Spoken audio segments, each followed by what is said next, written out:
We can't be in a position of allowing the fellow to get away with this kind of wholesale thievery, or otherwise it's going to happen all over the government.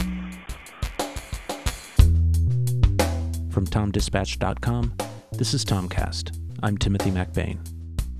Recently, I had the pleasure of sitting down with writer, attorney, and National Lawyers Guild member Chase Madar. He outlined the case in defense of Private First Class Bradley Manning.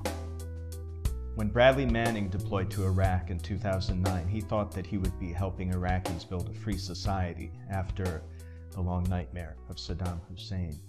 Instead, he found himself rounding up Iraqi citizens for prison, where they would likely be tortured for the simple act of distributing a pamphlet investigating corruption in the Iraqi government. Now, the penalty for distributing such a pamphlet in Iraq is no mere slap on the wrist. It can be quite awful. There are many credible reports from the U.S. military of widespread torture and abuse and even execution of prisoners by the Iraqi authorities. All of this going on with the full knowledge of the U.S. military. Now, when Bradley Manning raised this concern up the chain of command, he was told simply to shut up and help round up more prisoners. Bradley Manning decided to take some steps. He is alleged to have released records about the Iraq War, including widespread incidents of torture done with full knowledge of the U.S. military. He is also alleged to have released records about the Afghan War and some 250,000 diplomatic cables. Now, why did Bradley Manning do this? It is absolutely the responsibility of every U.S. service member in Iraq that if they see inhumane treatment being conducted, to try and stop it. Those are not my words. Those are not the words of Amnesty International. Those words are from General Peter Pace in 2005, chairman of the Joint Chiefs of Staff. This is not just international law, but it is part of the Uniform Code of Military Justice.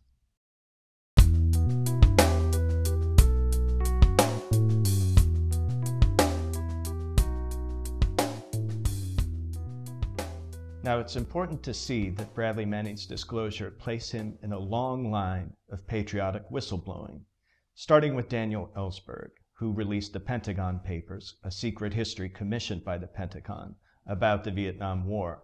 When he released those documents to the New York Times and to several senators, many people cried that the sky would fall. I just say that we've got to keep our eye on the main ball. The main ball's Ellsberg. We got to get this son of a bitch. It did not. The charges against Daniel Ellsberg were all dismissed with prejudice, and Daniel Ellsberg is now viewed as an American hero. It's important to recognize that Daniel Ellsberg was not some long-haired subversive or anti-American. In fact, he was a model soldier. He graduated first in his class out of some 1,100 Marine lieutenants at the Marine Corps Basic School in Quantico, Virginia. He was a model soldier. He deferred graduate school in order to stay in the military on active duty, which of course is the exact opposite course of action that so many of our fearless leaders, from Dick Cheney to Joe Biden, have done. More recently, we've seen Lieutenant Colonel Darrell Vandeveld, a chief prosecutor in a case against a child soldier at Guantanamo. He quit in a crisis of conscience and has since had nothing but scathing words for the military commission system at Gitmo. Army Specialist Joseph Darby, the whistleblower who brought the Abu Ghraib photos to the Criminal Investigations Division of the U.S. Army, is another heroic whistleblower who has not been prosecuted. All of these actions have been patriotic. They've been for the good of our country. They have upheld the honor of our military during the past 10 years, a very difficult time. These are the real patriots who have upheld the honor of our country and of our military during the last 10 years, when our foreign policy has been best characterized by disaster and destruction. So Bradley Manning is only one of a long line of patriotic whistleblowers. But I do want to stress that the tradition of free, frank, and public diplomacy is not some brand new thing from the age of WikiLeaks. We have a long tradition of open diplomacy in this country. This is the very first of Woodrow Wilson's 14 points.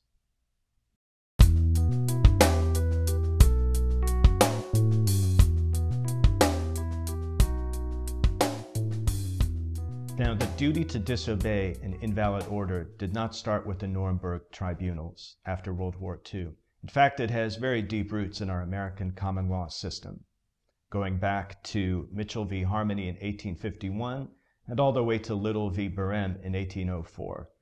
These cases have precedential root at the dawn of our republic. We also have a long tradition of free and open diplomacy in this country. Everyone's heard of Woodrow Wilson's 14 points, but what you may not know is that the very first point calls for open covenants of peace, openly arrived at, after which there shall be no private international understandings of any kind, but diplomacy shall proceed always frankly and in the public view. Frankly and in the public view. Our foreign policy in the past 10 years has been anything but frankly in the public view, and it has more often been based on lies, deceptions, and secrets. More than $1 trillion spent in Iraq and Afghanistan for wars that very few people think have made us safer.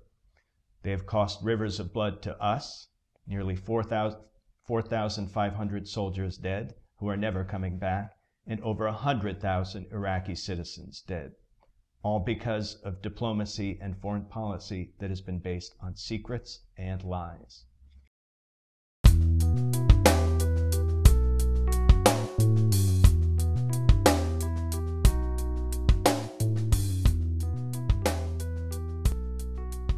Well, for over 6 months, Bradley Manning has been rotting in solitary under conditions so punitive that the United Nations Special Rapporteur on Torture has announced an investigation.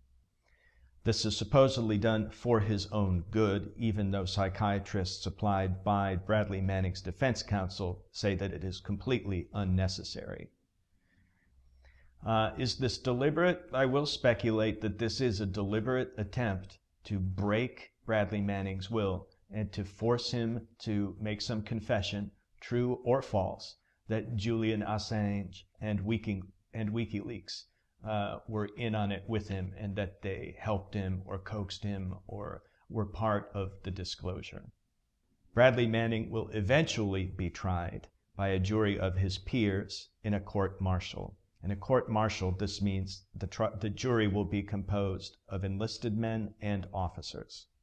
Whether or not Bradley Manning will get a more fair trial in a court-martial than purely hypothetically in a federal court or a state court is an open question.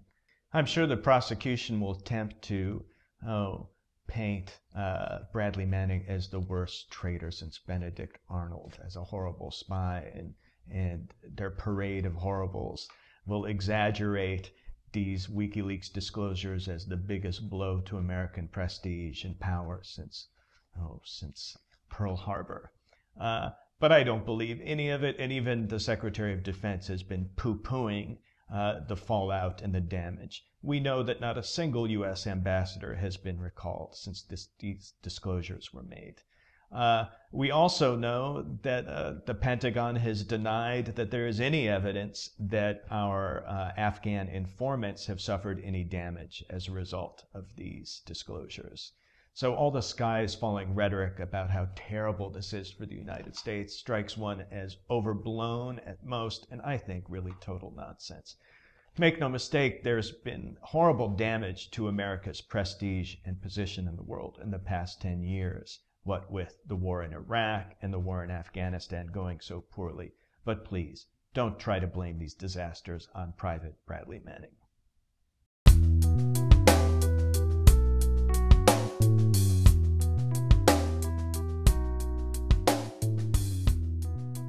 I think the smear tactics being used in the press against Bradley Manning are deplorable. There is speculation that he only did what he did because, well, he's gay or because he was disgruntled in some other way.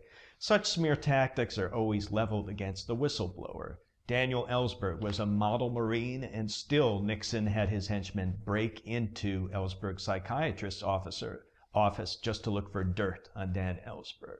And subsequent whistleblowers have had their sanity impugned and called into question. Lieutenant Colonel Darrell Van de Velde, the chief prosecutor of a case in Guantanamo, who quit in disgust, he was forced to have an involuntary psychiatric evaluation done by the armed services, which of course is humiliating. But this is just how whistleblowers get punished. It has nothing to do with the real reasons why they do these things.